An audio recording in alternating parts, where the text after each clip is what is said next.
I respect pandangan Puan Haji.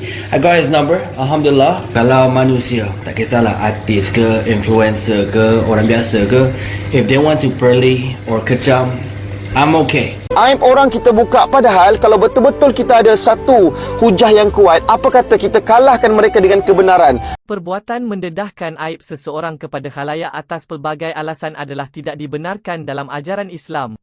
Mufti Kelantan, Datuk Muhammad Syukri Mohamad menegaskan perbuatan mungkar tidak boleh ditutup dengan kemungkaran lain kerana terdapat saluran lebih layak untuk menentukan keabsahan sesuatu maklumat yang diterima. Jelasnya, ini bertepatan dengan mafhum hadis yang melarang umat Islam membuka aib seseorang kerana apabila dimuat naik dalam media sosial sehingga itulah, itu jelas membuka pekung seseorang. Dalam Islam, kalau kita hendak mencegah kemungkaran bukan dengan melakukan perbuatan mungkar lain, tetapi dibalas dengan tindakan makruh. Sama seperti kalau kita hendak hilangkan air masin, kalau guna air masin juga, bukan begitu caranya.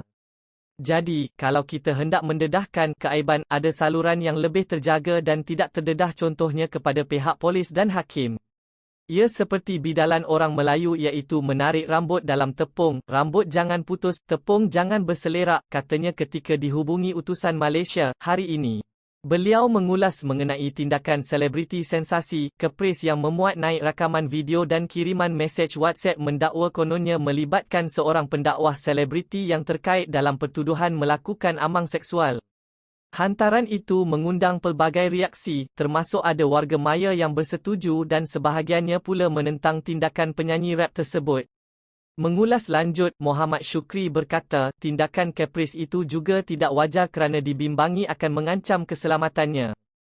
Tegasnya, ada sebab kenapa Allah melarang umat Islam membuka aib seseorang kerana persoalan bagaimana sesebuah perbuatan jenayah itu berlaku perlu didedahkan di mahkamah. Kalau sudah berada di saluran sebenar, baru didedahkan. Malah, pihak berwajib juga bukan boleh membuat pendedahan sewenang-wenangnya. Mahkamah juga mempunyai kod etika sendiri, jelasnya.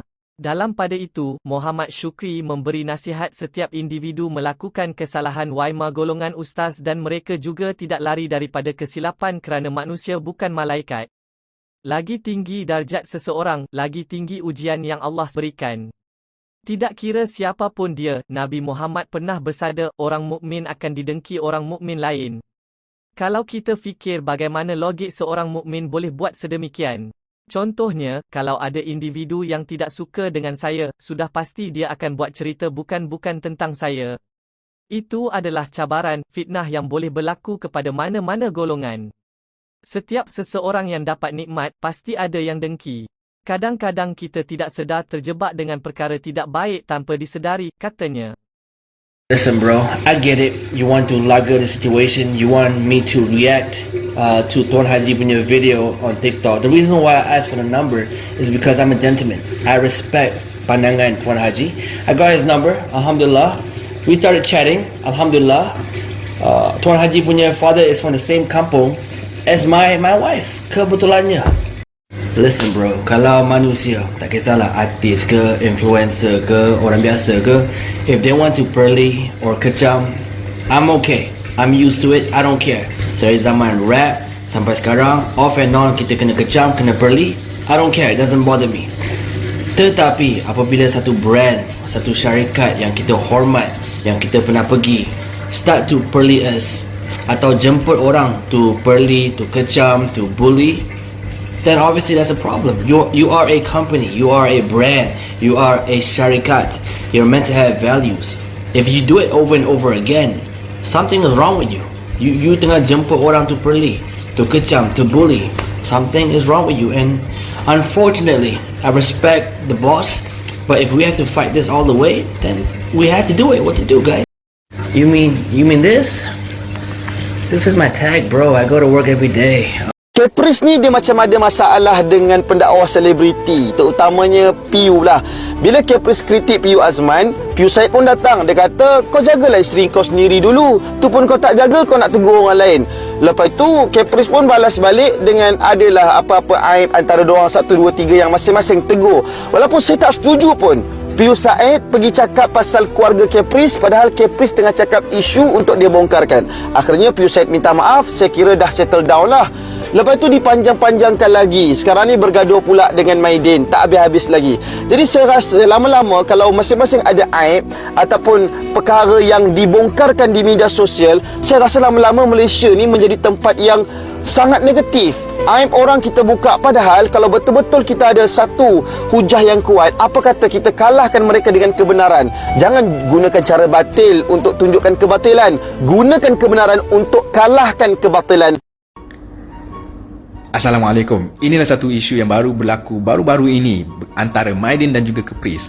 Saya Adib, peguam di Kuala Lumpur, dan ini menarik perhatian saya dan saya ingin menyatakan isu ini dari segi pandangan undang-undang bagi apa yang bakal berlaku jikalau sama ini betul-betul berlaku.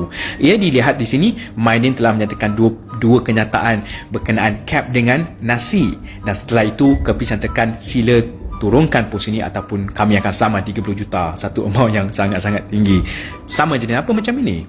Saman yang seperti ini selanjutnya kami akan lihat melalui saman fitnah. Apakah saman fitnah, apa yang harus ditunjukkan untuk berjayanya saman ini, dan adakah ia boleh berjaya? Terdapat 3 elemen bagi kes fitnah. Saya hanya akan nyatakan 2, iaitu adakah ia berbau fitnah, dan nombor 2, adakah ia ditujukan kepada Caprice. Berbau fitnah, soalan dia, adakah ia menurunkan reputasi Caprice? Dalam melihat kenyataan ini, paling tidak pun dinyatakan tak perlu pun cap dengan rise tu. Dengan ayat itu sahaja, bagi saya, ia tidak menurunkan reputasi Caprice. Itu satu elemen dah. Barangkali tak akan berjaya. Lihat kedua pula, adakah ia merujuk kepada Caprice? Ia nyatakan cap. Betul, mungkin ia boleh dirujuk kepada Caprice, mungkin. Tapi ia juga mungkin merujuk kepada jenama lain. Terdapat jenama lain di Malaysia yang mempunyai perkataan CAP juga. Cap ataupun cap.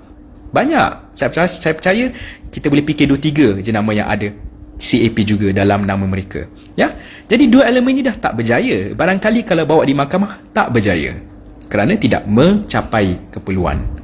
Soalan satu lagi, kalau berjaya pun adakah boleh sampai ke 30 juta? Itu satu. Tiada kes-kes di Malaysia fitnah telah mencapai 15 juta pun, apatah lagi 30 juta walaupun berjaya. Okey. Bagi pandangan saya, kalau Caprice berjaya pun dalam kes ini, paling tinggi, saya mungkin salah, mungkin betul dalam pandangan ini, kalau mereka menang dalam kes fitnah, paling tinggi pun mereka akan dapat kalau menentang menyaman Maidin adalah RM10,000. Itu adalah pandangan saya. Assalamualaikum. Terima kasih kerana menonton. Kalau anda suka video ini, jangan lupa untuk like, share dan subscribe. Kita jumpa lagi dalam video akan datang.